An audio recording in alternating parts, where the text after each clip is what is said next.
ఈరోజు అపవాది నిన్ను రకరకాల కట్ల చేత బంధించాడేమో. కదలకుండా మెదలకుండా, ఊపిరి పీల్చుకోనికి వీలు లేకుండా అనేక కట్ల చేత, అనేక బలహీనతల చేత, అనేక సమస్యల చేత నువ్వు బంధించబడి ఉన్నావేమో.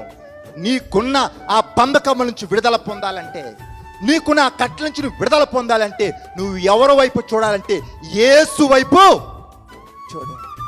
విశ్వాసమునకు కర్తయు దానిని కొనసాగించి, ఎవరి వైపు? పరిస్థితుల వైపు కాదు, సమస్యల వైపు కాదు. ఎవరి వైపు అంటే యేసయ్య వైపు నువ్వు చూచినప్పుడు, యేసయ్య పైన పూర్తిగా ఆధారపడ్డప్పుడు ఏమిటంటే దేవుడు నిన్ను తన ఆత్మతో నింపుతాడు. ఎప్పుడైతే నువ్వు ఆత్మతో నింపబడతావో నీకున్న కట్లన్నీ పంచలైపోతాయి.